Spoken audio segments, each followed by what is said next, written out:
Hallelujah.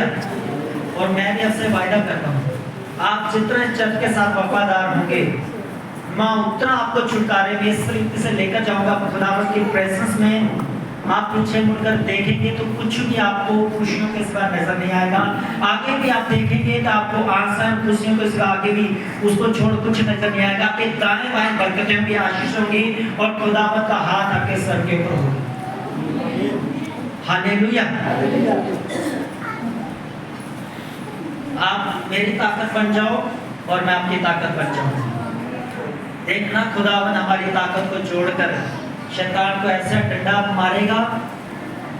जब किसी को सोटी पड़ती है बच्चे को, देखिए कभी सोटी मारी किसी ने? मारी किसने सोटी? कभी बच्चों को नहीं मारी? बेल्ट मारी कभी? जब ऐसे पीछे पड़ती है तो बच्चा क्या करता है? करके भागता है कि भागता है? ऐसे करके ऐसे सोटी बाइबल कहती है यहोवा परमेश्वर भजन संहिता लिखा है, यहोवा की सोटी और लाठी आपको क्या करेगी? तसल्ली देगी। वो शैतान को मारेगा और आपको तसल्ली देगा। हालेलुया। क्योंकि जब आप एक जगह पे होते हैं आपको खाद मिलती है, आपको पानी मिलता है, आपको गोडी मिलती है। और एक टाइम आता है जो परमेश्वर ने मुझसे कहा है आने वाले दिनों में आपने देखना दूसरे चर्चों में से आप 10 गुना आगे होंगे। हालेलुया। क्या होंगे आप? 10 गुना। मैं दूसरी चर्चों को शुक्र नहीं कर रहा हूँ, उनकी मेहनत है, वहां से आगे चले जाए तो उनकी मेहनत है। लेकिन ये परमेश्वर ने मुझसे कहा है कि जो रेगुलर ये चर्च के साथ वफादार हैं, आप दूसरों से 10 गुना बरकत पाएंगे ज्यादा। हालेलुया। कितने बरकत पाएंगे? ये तो मेरी ताकत है। आपकी ताकत 15% भी हो सकती है, 20% भी हो सकती है, आप 25 तक भी जा पाएंगे।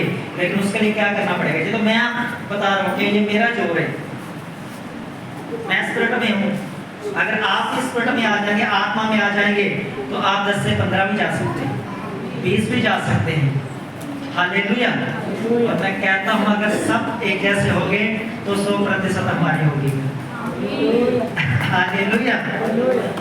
परमेश्वर ने खास जब मैं प्रेयर कर रहा था अंदर, ये आपके लिए वर्ड ऑफ गॉड है। आपने मिस नहीं करना, आपने दाएं बाएं नहीं देखना, आपने इस तरीके से प्रभु के पीछे चलना है कि हाँ परमेश्वर, अगर मैं जीवित चर्च का हिस्सा हूँ तो मेरी बरकत भी दूसरों से अच्छी होगी और ज्यादा होगी। हालेलुया। आइए हम एक आयत को पढ़ते हैं, जकरिया की पुस्तक। मालूम है जकरिया कहाँ है? कहाँ पे जकरिया? बाइबल के अंदर है। कहाँ पे जकरिया? बाइबल के अंदर है। लेकिन है कहाँ पे जकरिया? पुस्तक उसकी पेज नंबर 1102, मलाकी से पीछे होगी। ठीक है?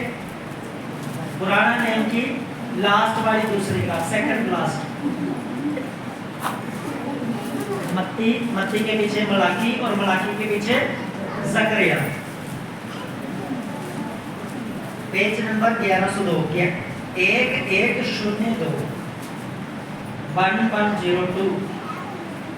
1102, 1102, पेज नंबर 1100 निकालिए सबने। ये पुराने नियम के अंदर है, नए नियम में छोटी बाइबल में नहीं है, बड़ी बाइबल में है। ठीक है? अब आप ध्यान से सुनना चाहते, उसका 9 अध्याय, उसका 9 वचन हम पढ़ेंगे, आपने सुनना चाहिए। लिखा है, हे सिय्योन बहुत ही मगन हो, हे यरूशलेम जय जयकार कर, क्योंकि तेरा राजा तेरे पास आएगा। वह धर्मी और उद्धार पाया हुआ है, वह दीन है और गधे पर वरन गधी के बच्चे पर चढ़ा हुआ आएगा। सब बोले आमीन। हालेलुया। ये एक भविष्यवाणी है पुराने नियम की, और जिस भविष्यवाणी को कर रहा है जकरिया, कौन कर रहा है? जकरिया। ये उस टाइम का, उस समय का भविष्य करता है। आप एक चीज को देखें, पुराने नियम में जब आप पढ़ते हैं, जब आप बाइबल स्टडी करते हैं, तो पुराने नियम में भविष्यवक्ताओं को 2 कैटेगरी में रखा गया। एक को रखा गया छोटा भविष्यवक्ता और दूसरों को बोला गया बड़ा भविष्यवक्ता। आप ये बड़ा भविष्यवक्ता और छोटे भविष्यवक्ता में फर्क क्या है? आप जानते हैं बड़ा भविष्यवक्ता और छोटा भविष्यवक्ता, इनमें फर्क क्या है? एक छोटा भविष्यवाणी करने वाला व्यक्ति और बड़ा भविष्यवाणी करने वाला व्यक्ति, ये दोनों परमेश्वर के दास।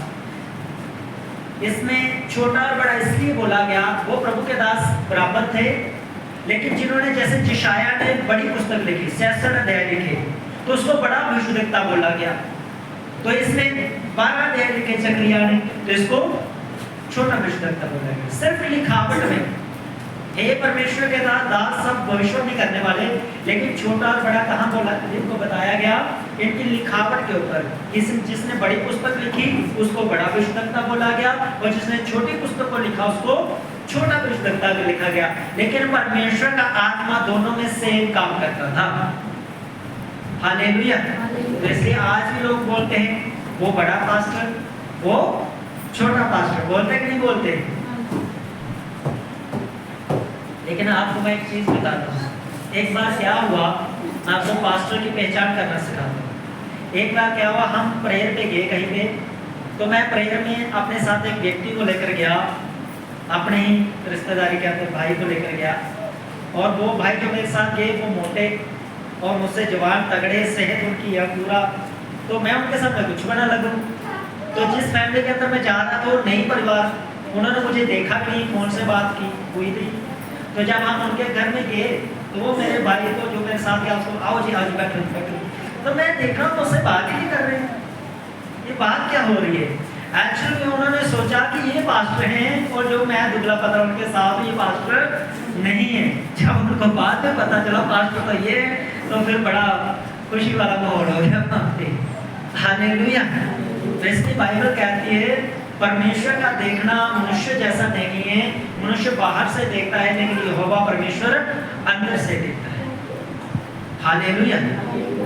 तो इसलिए जो पास्टर होता है, पास्टर को आप उसके चेहरे से, वो कितना बुजुर्ग है, कितना छोटी उम्र का है, 50 साल का है, 25 साल का, आप इससे कंपेरेबल ना करें। वो कितना परमेश्वर का काम करता है आप उससे देखें।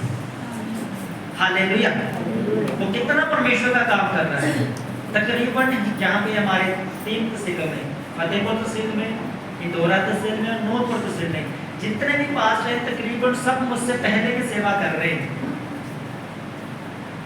हालेलुया। और परमेश्वर को आशीष दे, वो और सेवा को करें। लेकिन जब सेवकाई को आप देखते हैं तो फर्क नजर आता है। क्या नजर आता है? फर्क नजर आता है। हालेलुया। तो जहां पर इसको छोटा भविष्यवक्ता बोला गया, लेकिन इसने भविष्यवाणी बहुत बड़ी की। इसने यीशु मसीह के बारे में भविष्यवाणी की, यीशु कैसे यरूशलेम में एंटर करेगा। इसने राजा के बारे में भविष्यवाणी की और लोगों को ये बता रहा था। उस समय क्या था? इजराइल गुलामी के अंदर था, बेबीलोन ने उस समय गुलाम किया हुआ था, और बेबीलोन के लोगों को ये बता रहा था और इजरायली लोगों को ये सुना रहा था भविष्यवाणी करके कि तुम मत डरो, तुम मत घबराओ, तुम्हारी गुलामी से राजा जो है गधे के वर्णित गधी के बच्चे के ऊपर बैठकर वो आएगा।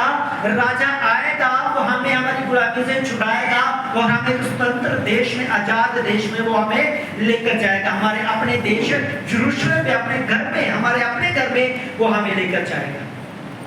हालेलुया।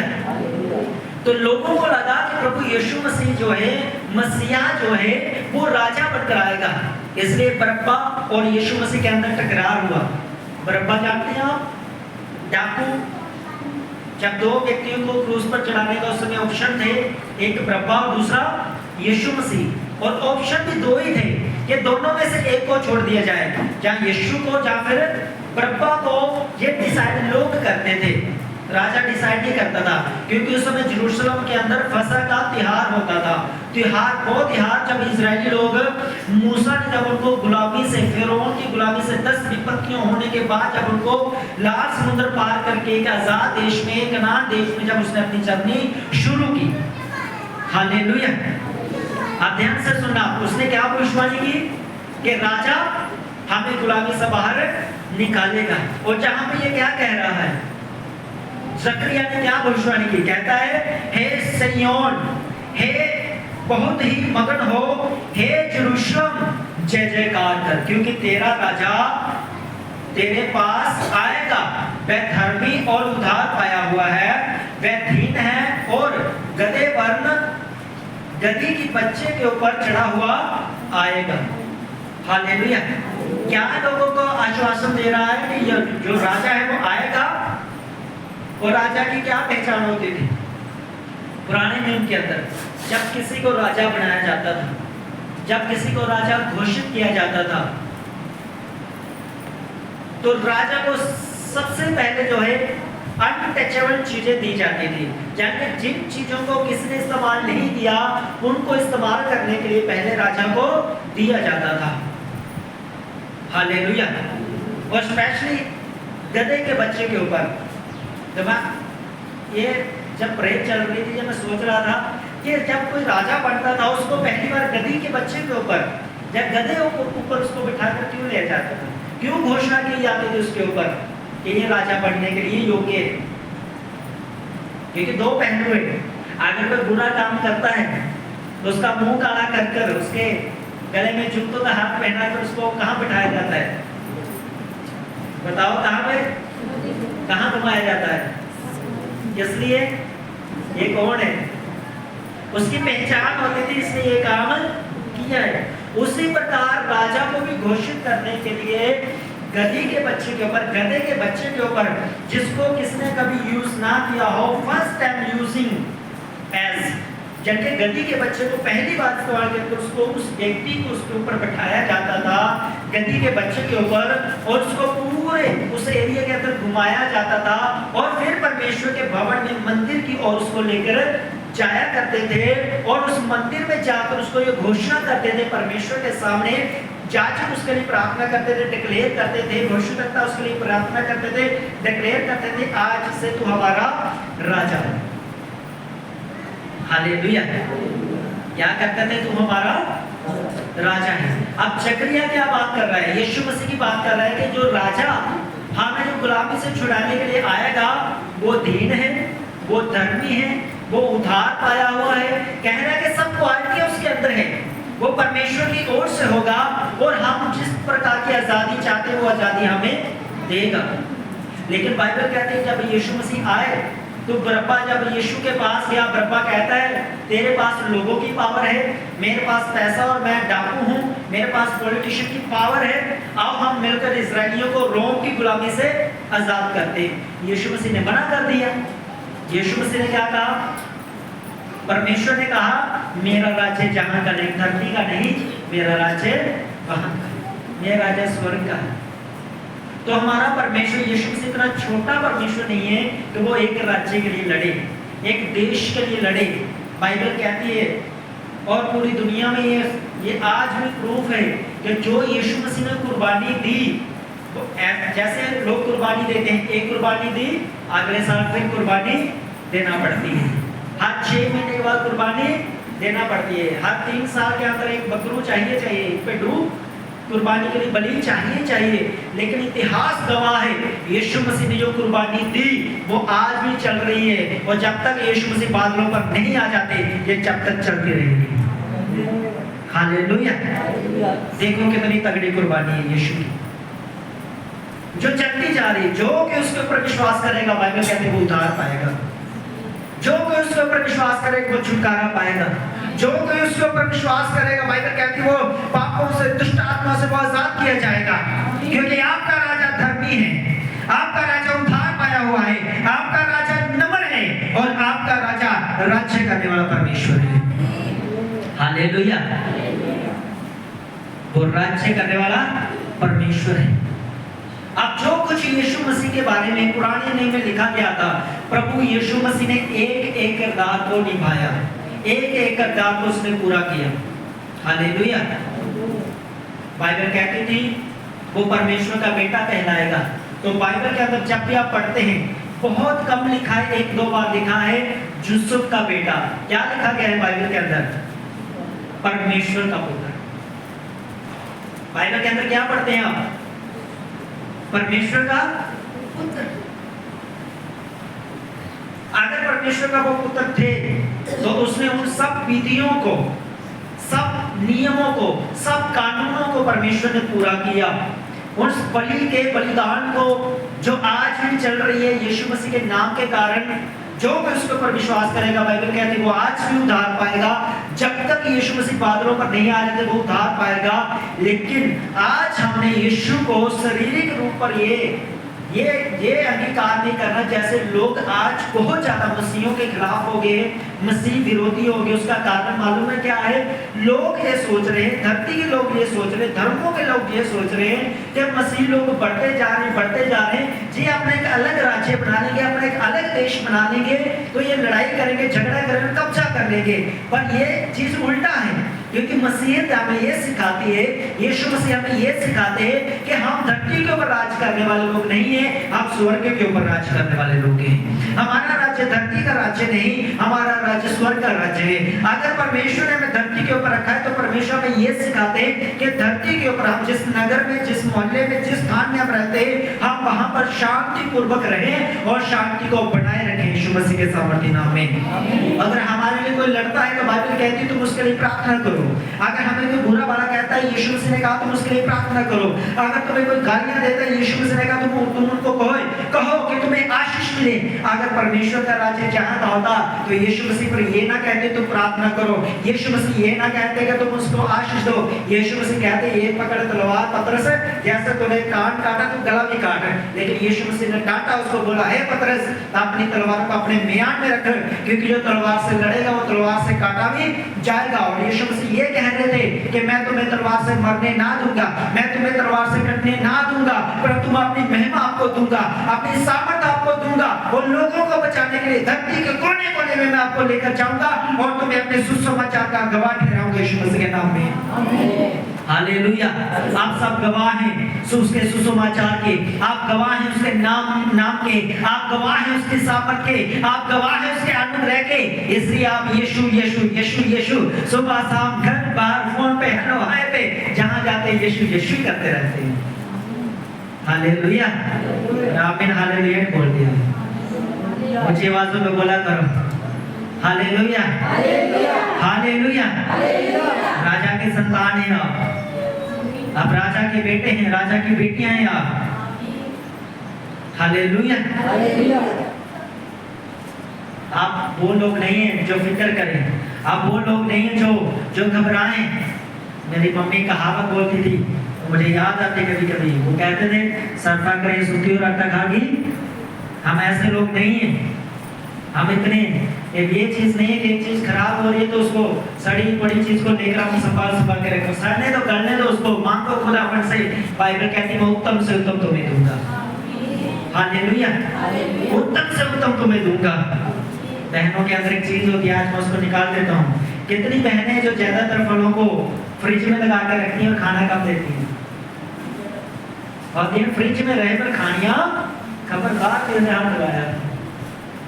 आज जो कुछ फ्रिज में है खुद भी खाओ और परिवार को भी दो खाओ। जब भी कोई सब्जी आती है, जब भी कोई चीज आपके पास आती है, फटाफट खाओ, खत्म करो और नेक्स्ट का वेट करो। हालेलुया। क्योंकि आप जितना उसको फ्रिज में रखेंगे उसकी इतनी ताकत कम होती जाएगी, आप जितना उसको दबाएंगे वो उतनी दबती जाएगी। आप ये ना भूलें कि आप राजा के संतान हैं। राजा के घर में कभी मोतियों का काल नहीं होता।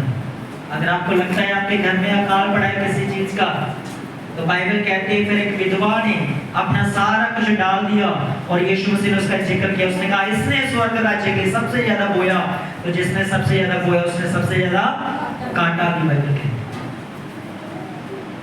ये हो नहीं सकता आपके घर में किसी चीज की कमी हो, ये हो नहीं सकता आप रोएं, आप चिल्लाएं और परमेश्वर आपकी आवाज को ना सुने। बाइबल कहती है वो राजा है। हालेलुया। हम पढ़ेंगे लूका रचित सुसमाचार उसका 19 अध्याय।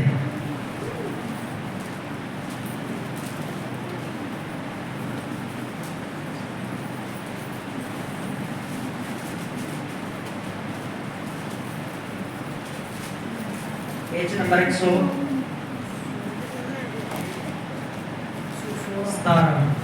116 117 पेज नंबर 117 के ऊपर जहाँ पे लिखा है यरूशलेम में 28 वचन से। अब जहाँ में पढ़ते लिखा है, जे बातें कहकर वह यरूशलेम की ओर आगे आगे चला। जब वह जैतून नामक पहाड़ पर बेतफगे और बैतनिया के पास पहुंचा तो उसने चेलों में से 2 को ये कह के भेजा, सामने के गांव में जाओ और उसमें पहुंचते ही एक गधी का बच्चा जिस पर कभी कोई सवार नहीं हुआ बंधा हुआ तुम्हें मिलेगा, उसे खोलकर ले आओ। यदि कोई तुमसे पूछे कि क्यों खोलते हो तो ये कह देना कि प्रभु को इसका प्रयोजन है। सब बोले आमीन, हालेलुया। तो जब किसी को राजा घोषित करना होता है तो राजा को क्या करना पड़ता था? आप ध्यान से सुनना। जब किसी को राजा घोषित किया जाता था तो राजा किस पर बैठकर जाता था? प्रवेश करता था उस शहर में जिस शहर का वो राजा बनने के लिए उसको चुना जाता था। वो गधी के बच्चे के ऊपर उसको बिठाकर उसको उस शहर में लेकर जाया करते थे जिस शहर में उसको राजा बनाना होता था। अब यीशु मसीह बाइबल कहती है कि यीशु ने अपने 2 चेलों को कहा कि देखो मैं भी तुम्हारे पीछे आ रहा हूं, इससे पहले मैं तुम्हारे साथ आऊं, तुम सामने वाले गांव में जाओ और फलाने घर में जाना, वहां पे तुम्हें एक गधी का बच्चा बांधा हुआ मिलेगा, तुम उसको खोल लेना और खोलकर उसे मेरे पास ले आओ। अगर कोई तुमसे पूछे कि तुम इसे क्यों खोलते हो, तुम उसको ये बोलना कि इसको प्रभु का प्रयोजन है। यानी कि आज परमेश्वर इसको प्रयोजन का मतलब है इस्तेमाल करना। आज परमेश्वर प्रभु इसको इस्तेमाल करने के लिए अपने पास बुलाते हैं। हालेलुया। आप किसी का भी जानवर खोल सकते थे, लेकिन जिस पर कोई सवार नहीं हुआ उसको खोलने की अनुमति नहीं होती थी, उसको कोई खोल नहीं सकता था।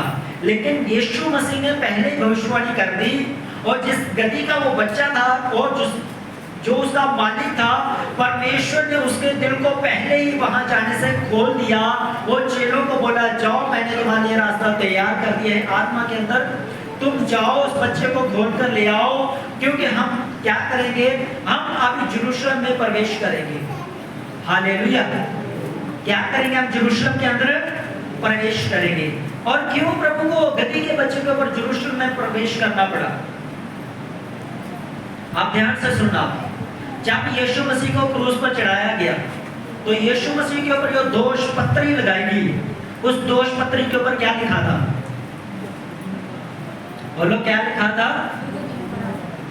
यहूदियों का राजा। जो यीशु मसीह की क्रूस के ऊपर आप INR जब आप पढ़ते हैं, फोटो के अंदर देखते हैं, जब आप तो दोष पत्री जब यीशु मसीह के ऊपर लगाए गए थे कि यीशु का दोष क्या है, क्यों उसको क्रूस पर चढ़ाया गया। तो उसका दोष ये था कि यीशु मसीह ने अपने आप को यहूदियों का राजा कहा।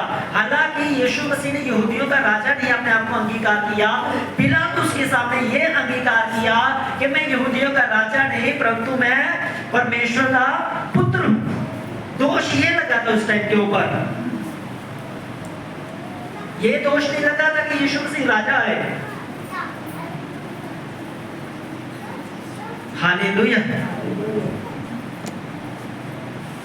यीशु को मालूम था मैं इजरायलियों का और इजरायलियों के मध्य में से पूरी दुनिया का, पूरी कायनात का मैं राजा बनने के लिए जा रहा हूं। तो उसको प्रूफ करना था शरीर में, उसको प्रूफ करना था आत्मा में, और उसको प्रूफ करना था यहोवा परमेश्वर के इस वचन से यिर्मयाह ने भविष्यवाणी की, उस भविष्यवाणी को भी पूरी करना था प्रभु यीशु मसीह ने। इसलिए यीशु को अवश्य था कि परमेश्वर प्रभु यीशु मसीह जो फसह का जो त्योहार था, जो अगले रविवार को है, ईस्टर, वो फसह का त्योहार था अगले हफ्ते। तो इस फसह के त्योहार से एक हफ्ता पहले प्रभु यीशु मसीह ने ये घोषणा की पूरे इस्राएल के अंदर, सब दुनिया के सब लोगों के अंदर, इतिहास के अंदर परमेश्वर ने ये रचा कि मैं यहूदियों का और पूरी मुझ पर मानव जाति का जो कोई मुझ पर विश्वास करेंगे मैं उनका राजा ठहरूंगा। हालेलुया। इसलिए प्रभु यीशु मसीह ने चेलों को भेजा, गधी का बच्चा लिया और प्रभु यीशु मसीह उसके बैठ पर यरूशलेम में जा रहे हैं। तो आइए हम पढ़ते हैं इसको।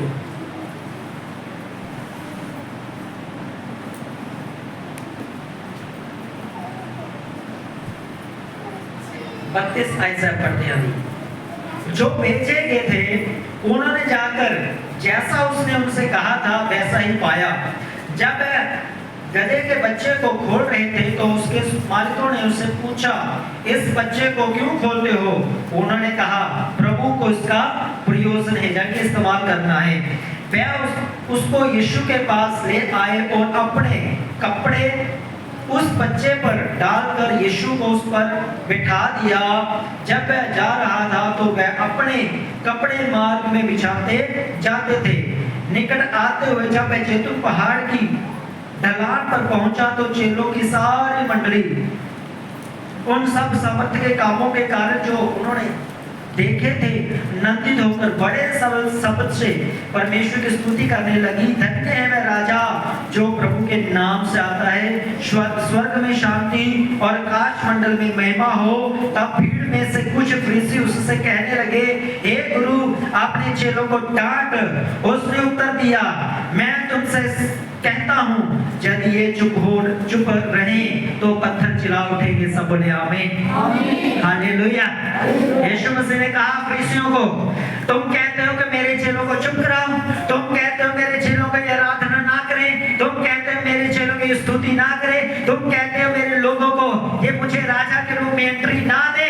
अब यीशु ने कहा, अगर ये चुप हो गए तो मार्ग के पत्थर चिल्ला उठेंगे, रास्ते के पत्थर बोल उठेंगे, होसना होसना होसना, दाऊद के पुत्र हमारे उद्धारकर्ता यीशु नासरी की होसना होसना होसना। हालेलुया, हालेलुया, सब बोले हालेलुया। अगर आप अपने मोहल्ले में यीशु का प्रचार नहीं करेंगे, जिस घर के अंदर आप बाइबल पढ़ते हैं, जिस दीवार के पास बैठकर आप मुंह कर प्रार्थना करते हैं, एक दिन आएगा, मैं आपसे सच बता रहा हूँ, वो दीवार बोल उठेगी। वो आपके कदमों के जहां जमीन से आप गुजरे वो जमीन के पत्थर चिल्ला उठेंगे, यीशु मसीह प्रभु है। हालेलुया। यीशु ने कहा, अगर तुम चुप बैठ गए तो ये पत्थर चिल्ला उठेंगे मेरी महिमा के लिए। इसलिए कभी मत रुका करो, कभी मत चुप रहा करो। जब भी कोई पूछे कहाँ जा रहे हो, हम परमेश्वर की आराधना करने के लिए प्रभु के भवन में, चर्च में जा रहे हैं, ये मत बोला करो सत्संग में जा रहे हैं। सत्संग दुनिया से अलग वर्ड है। वो सत्संग का मतलब होता है सबके साथ संगति करना। और यीशु से ने कहा, मार्ग सत्य और जीवन मैं हूँ। सचमुच आप सत्य की संगति कर रहे हैं, लेकिन लोगों के माइंड में कुछ और आता है। आप सीधा बोले, हम चर्च में जा रहे हैं, यीशु के भवन में जा रहे हैं। हालेलुया। क्लियर बोले, घुमा फिरा करना बोले, घुमा फिरा करना बोले। किसी ने किसी से पूछा, भाई साहब ये आपके पास खड़ा व्यक्ति कौन है? वो कहते हैं कि मेरी बहन का पति है। तो उसने बोला, भाई सीधा सीधा बोल तेरा जीजा है। घुमा फिरा के बोलने की क्या जरूरत? तो आप घुमा फिरा के ना बोले, सीधा बोले, यीशु प्रभु है, यीशु राजा है, यीशु उद्धार करता है, यीशु मुक्तिदाता, यीशु छुटकारा देने वाला परमेश्वर है और वो मेरी जिंदगी का राजा है। हालेलुया। कौन कौन मानता है यीशु मेरी जिंदगी का राजा है? सब मानते हैं। जो मानते हैं यीशु मसीह राजा है, उन सबने बपतिस्मा लिया हुआ है, कोई रह गया? तो इसका मतलब जिसने बपतिस्मा अब तक नहीं हुआ, राजा अब इसका वेट कर रहा है, मैं तेरा कब राजा बनूंगा, मैं कब तेरा उद्धार करता बनूंगा, मैं कब तुझे छुड़ाने वाला बनूंगा, मुझे मौका तो दे, अवसर तो दे मुझे। हालेलुया। क्योंकि जब राजा के पास पुराने नियम लोग चाहते थे तो राजा एक अंगूठी पहनता था। तो जब कोई मैटर शॉर्ट आउट करना होता था तो राजा अपनी अंगूठी की मोहर उसके ऊपर, पत्थर के ऊपर लगाता था कि ये लो, जो इसके ऊपर लिखा गया है वैसा ही हो जाए। हालेलुया। तो बाइबल कहती है जब आप बपतिस्मा लेते हैं, पवित्र आत्मा की मोहर आप पर लगती है, मुझ पर लगती है, और ये डिक्लेयर होता है कि आप राजा के ही हो। तो जिन्होंने बपतिस्मा नहीं लिया, आज सभा के बाद बपतिस्मा ले, कल सुबह बपतिस्मा ले, आज रात को बपतिस्मा ले, जब भी बपतिस्मा ले, अगले हफ्ता ईस्टर से पहले आप बपतिस्मा ले, ताकि राजा आपको छुड़ा सके और आपको ब्लेस कर सके। सब बोले आमीन। Hallelujah, hallelujah. आप पुराने नियम की भविष्यवाणी को जो जकरिया ने की, लगभग यीशु मसीह के पैदा होने से 550 साल पहले, कितने साल? लगभग 530 और 550 साल पहले जकरिया ने ये भविष्यवाणी की। जकरिया ये बोल रहा है कि हाँ, वो उद्धारकर्ता जो सिर्फ शारीरिक रीति से नहीं परंतु आत्मिक रीति से, वो सिर्फ इस्राएल का राजा नहीं परंतु पूरी कायनात का वो राजा, वो आएगा, गद्दी के बच्चे के ऊपर सवार होगा, सब लोग हालेलुया होसना बोलेंगे और परमेश्वर की बड़ाई करेंगे। और इस भविष्यवाणी को प्रभु यीशु मसीह ने अपने जी उठने से पहले, क्रूस पर जान देने से पहले अपने आप को ये साबित किया धरती के ऊपर, हाँ मैं राजा हूँ और मैं राजों के राजों का पुत्र हूँ। उसने मुझे अधिकार दिया राजा होने का। अब जो कोई मुझ पर विश्वास करेगा, बाइबल कहती है जो कोई यीशु को अपना उद्धारकर्ता मानेगा वो राजा के संतान कहलाएगा। हालेलुया। वो क्या कहलाएगा? राजा की संतान। बोलो अंगीकार करो, मैं राजा की संतान हूं।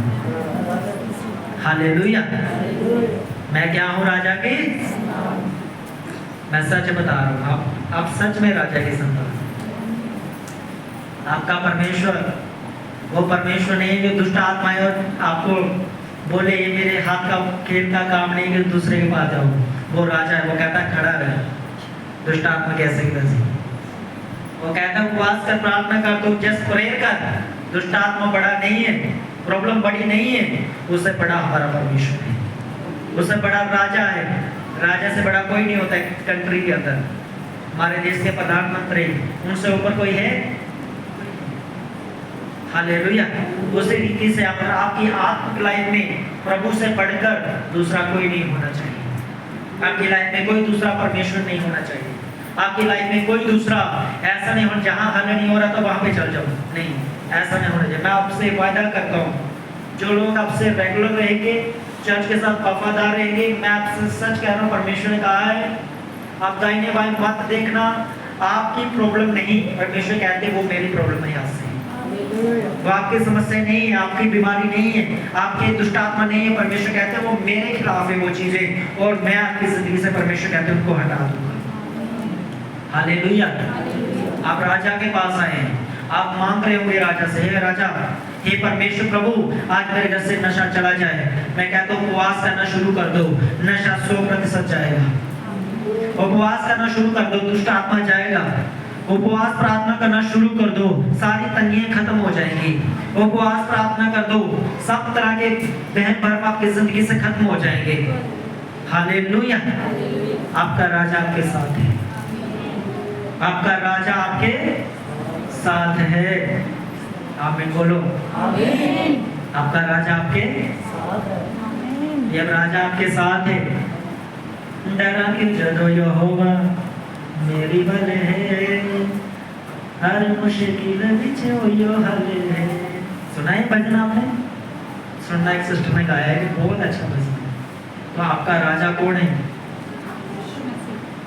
किसके आगे झुकेंगे? किसकी आराधना करेंगे? किसकी सेवा करेंगे? किसके आगे प्रार्थना करेंगे? हालेलुया। आपका जो कुछ भी है वो यीशु मसीह है। उससे बढ़कर आपकी कोई भलाई नहीं कर सकता, उससे ज्यादा बढ़कर आपका कोई भला नहीं सोच सकता, उससे ज्यादा आपसे कोई प्यार भी नहीं कर सकता। हालेलुया।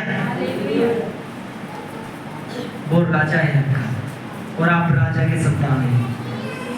तंगी नाम का शब्द आज अपने आप जीवन से निकाल दो। आज कौन कहता है तंगी बड़ी है?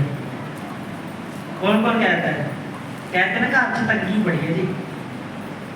तंगी के शब्द आज से क्या करना है? तंगी को खत्म कर देना आज। बोलना तंगी मेरी जिंदगी का हिस्सा, आपके जिंदगी का हिस्सा आपका राजा और उसकी बरकतें हैं, उसका छुटकारा, उसका अनुग्रह है। हालेलुया। अगर आप अपने लिए नहीं बोलेंगे तो मैं डिक्लेयर करूंगा आपके पास आपकी ये दीवारें चिल्ला उठेंगी आपके लिए, आपका राजा आपके साथ है। हालेलुया। या तो खुद अंगीकार करो, नहीं दीवारों को बोलने दो और बोलने ये गज गज की, राजा आपके साथ है।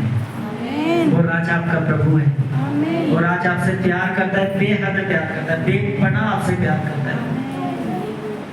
हालेलुया। कोई आपसे उससे ज्यादा प्यार नहीं कर सकता। वो इतना महान परमेश्वर, सच्चा और राजा परमेश्वर है। और बाइबल कहती है वो आपके लिए अधीन बना, बाइबल कहती है वो आपके लिए नरम बना, बाइबल कहती है आपके लिए, मेरे लिए उसने कोड़ों की मार सह ली। और बाइबल कहती है मेरे और आपके लिए वो मुर्दों से जीव भी उठा हुआ राजा। कोई हाल है ही नहीं अंदर यीशु मसीह के लिए, जोश है ही नहीं आपके अंदर, कोई कष्ट है ही नहीं यीशु मसीह के लिए आपके। हालेलुया। अगर वो आपके पापों के लिए मर सकता है, अगर वो आपके लिए कोड़े खा सकता है, अगर आपके छुटकारे के लिए वो सब कुछ कर सकता है, आपको स्वर्ग लेने के लिए वो जल्दी वापस आ रहा है। वो मैं से कहता हूं वो जल्द आ रहा है परमेश्वर, वो कह पाना है उसका। उसने कहा है मैं आ रहा हूं। जब आप बाइबल की लास्ट पुस्तक पढ़े, लास्ट अध्याय पढ़े, लास्ट लाइन पढ़े, वहां पे कहता है यूहन्ना, हे परमेश्वर जल्दी आ, हे प्रभु जल्दी आ। हालेलुया। वो जल्दी आने वाला परमेश्वर है, जल्दी आने वाला है वो राजा, मुझे आपको लेकर जाने वाला है स्वर्ग राज्य में। हालेलुया। जोर से तारीफ करो राजा के साथ, जोर से।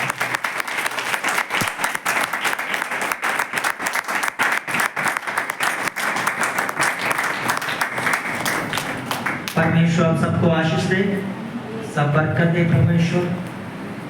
वो राजकीय बरकतें जो आपको चाहिए, वो राजकीय अनुग्रह जो आपको चाहिए, राज्य करने वाला आत्मा में, स्पिरिट में, वो परमेश्वर आपको दे।